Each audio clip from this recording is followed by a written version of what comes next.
You gave us a brief insight into the AlUla Oasis when you were talking about sustainability.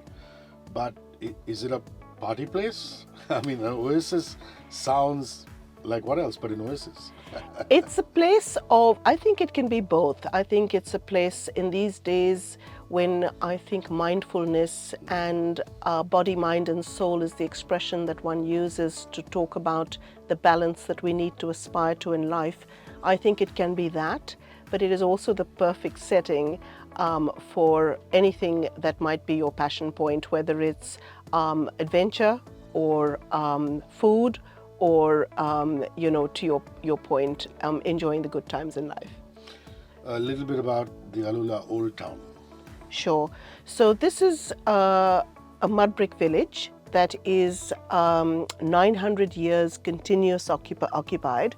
And within this labyrinth of streets, you have medinas, squares, mosques, and the people of AlUla have a real attachment to it. For them, it's where their grandparents were born, perhaps, or where their fathers were born. And for them, it's about their link to the past. So for us, it's about how do we preserve this mud brick village, and how do we continue to represent it as it was, but also take parts of it and very sensitively restore it. And as I referenced earlier, it's now proudly home to retail, dining, and this beautiful new hotel, Dar Tantora. Lovely. The Shirur Nature Reserve, should people want to go there? You bet. Over 50% of AlUla is dedicated to nature reserves, and that's a very deliberate strategy as well. So Shirur has this breathtaking landscapes, and if you look at the rock formations, we've affectionately called out rock formations based on what your mind conjures up as that rock represents. So everything from face rock to arch rock to the bottle rock to the dancing rocks. And you see all of this, but you also see this terrain that was, as I say, proudly home to the Arabian leopard. And we've just had the reintroduction of over 1,500 species, native species. We have this real desire to regenerate an ecosystem that will host the fauna of yesteryear. And so for us, it's about, at the moment, gazelles and, ibexes and animals of that nature. But as I say, maybe in 10 years' time, people will be able to go on a wildlife safari and actually see that Arabian leopard. Not now, but sometime in the future. Lovely. And you know that Indians have a natural affinity towards the elephant. In fact, Mumbai, the city we're broadcasting out of, one of our favorite gods is the elephant-headed god. Ganesh. Ganpati. Yes. So the elephant truck, what can one find? Thank you for reminding me. This is actually now very, very synonymous, almost kind of competing with Hegra, which is our iconic Nabatean tomb, as the icon of AlUla. And it is against that setting that you can sit back in winter, have a smoke of shisha, enjoy a few drinks, and just take in the starry nights. So really stunning. And I think close to home for many Indians for whom that elephant is a very, very close to heart kind of proposition. How easy, Melanie, is it to get into AlUla? Connectivity, flights, do we need a visa? I'd love insights into all of those. Yeah, I think very important question. And certainly it's a lot easier now than it used to be. So electronic visas available. If you have a Schengen visa or a US visa, no issue at all. Otherwise, honestly, just go to VFS and go through the process there, and it's pretty easy. So I think accessibility from a visa protocol perspective, not a problem. And in terms of flights, you have good connectivity. Saudi over Riyadh or Jeddah, one stop, even Medina, quite frankly, and then you can drive down to AlUla. But also we've recently had a real spurt of growth with international carriers. So Emirates over its hub in Dubai with Fly Dubai flying Dubai AlUla, and then Qatar Airways from Doha, one stop as well to AlUla. So Bahrain as well is now online with Gulf Air. So really good connectivity and proximity. You know, when Indians are thinking as they do about shorter getaways, long weekends or whatever, I think it's a very doable proposition. Yeah, wonderful. Now, this is, guys, if you're not in the tourism and travel business, you should know this. DMC means Destination Management Companies. Now, you recently announced the appointment of 5 new DMCs, which is Destination Management Companies, which you call your list of AlUla preferred travel partners, emphasizing the ancient city's growing allure for global travelers seeking unique and enriching experiences. My question to you, Melanie, is what is your brief to your DMC partners when you sit across the table and you talk to them? What do you hope to achieve in your partnership with them? You know, for us, this is about working with people who have a deep understanding of AlUla as a destination and can connect the dots for travelers. So they understand logistics, they're able to craft the kind of itineraries that we believe do justice to our destination. They're committed to AlUla in terms of employing local people who can talk confidently and represent the destination that people have come to visit. And for us, it's about an understanding of the international traveler, including markets like Europe and US, and being able to hone their guiding, if you like, to suit those markets. So for us, this is about quality itineraries. It's about being able to deal with customers in terms of service levels that are expected from the most discerning of travelers. And we've got an assortment there now of DMCs that cater to diverse audiences from FIT to MICE to business, and who have experience in hosting this wide array of global markets. Wonderful. Festivals, from music festivals to art festivals to sports competitions, AlUla is picking up speed with events, making its mark on the global map. Tell us about some of the interesting festivals that you've organized, you've hosted at AlUla, which you think that Indians, people of this region, will really enjoy.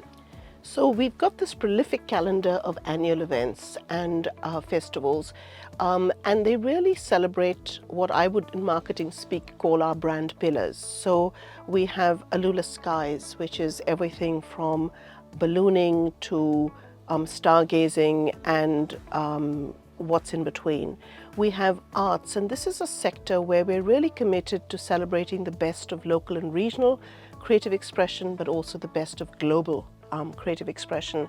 So at the moment, for example, the Arts Festival is on, and you can go and see Desert X, which we've put on with Coachella out of California. Wow. These fabulous art installations inspired by the desert.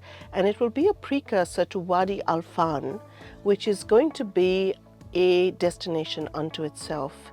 It is got names in sculpture like James Turrell, Ahmed Mata, Agnes Dean. So really a statement when it comes to the world of art.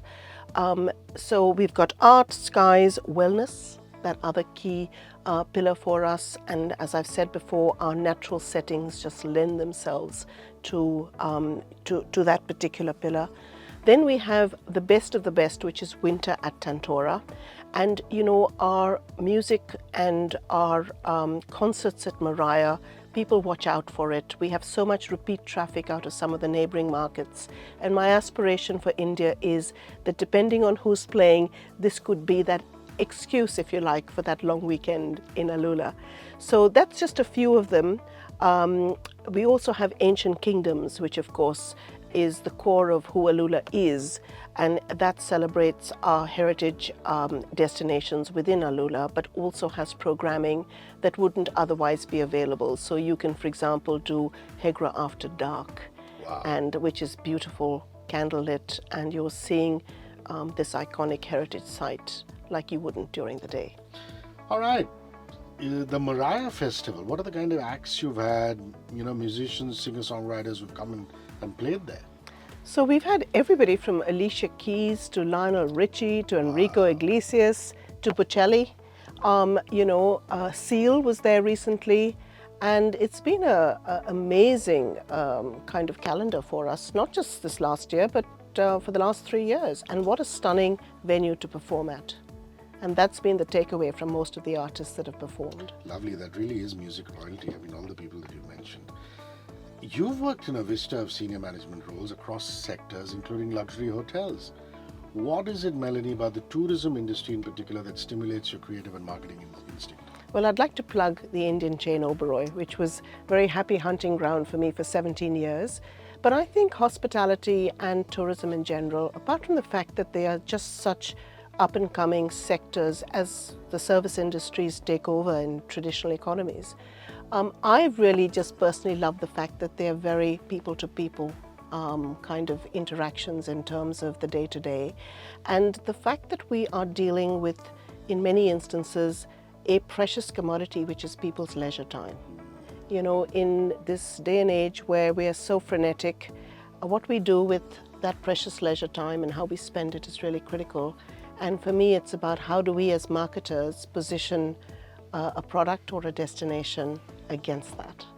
Nice. Now, since we're a radio station, it's only logical that I segue into what kind of music you grew up on, what do you listen to in your downtime, and any music concert that you went to recently that was completely unforgettable. Well, Hrishi, I'm giving away my antiquity here, but the Beatles to Bocelli. That's me in terms of music. And I had the privilege of being with colleagues at the ILTM in Cannes, which is the luxury travel mart, and we took the time one evening to go to the Adele concert. Wow. And what I love her anyway, but I think what really struck me was she was so down to earth. The way she engaged with her vast fan base there was just so touching. She really talked to people, not from a I'm up here and you're down there kind of perspective, but very much one-to-one. And that's what appealed to me. The person that she came across. She talks about body positivity. I mean, she's the first pop artist Exactly. who said, you don't have to be size 0. You can embrace the way you are and yet become a star. And she can laugh at herself. And, a lot of people who've made it in life and celebrities, I don't think they've forgotten how to do that. She could do that, and she did that in spades, which was really appealing. Wow, wonderful. It's big soaring ballads with Adele. That must have been quite an experience. She was brilliant, yeah. I want you to actually, in a sense, summarize what we've talked about. Why do you think Indians will love AlUla? Why is it a must-see destination for us Indians? Well, if you're after heritage, culture, nature-based activities, toss in music, festivals like Azimuth, which are all-night longers. So there you go, Hrishi, appealing to your audience. And everything in between, arts. We have this amazing programming going on in the space of arts and creative industries. But most importantly, you're talking about a country that is proud to be able to, at long last, showcase their homeland to the international audience. And the genuine warmth and hospitality that is something you associate with us Indians. Let me tell you, you get that in spades in Saudi Arabia. So if there is an excuse to come, trust me, it's the people. Lovely, lovely. So beautifully put. Guys, it's Experience AlUla, AlUla.com. Experience AlUla on Instagram, Facebook, as well as Twitter. Go check out and start planning your next trip. It will be truly wonderful. Melanie Desouza, thank you so much for rolling by. It's been such a wonderful morning spent with you. It's been a privilege. Thank you. Lovely to meet you, And Hrishi. see you soon. See you soon. 94.3 Radio 1.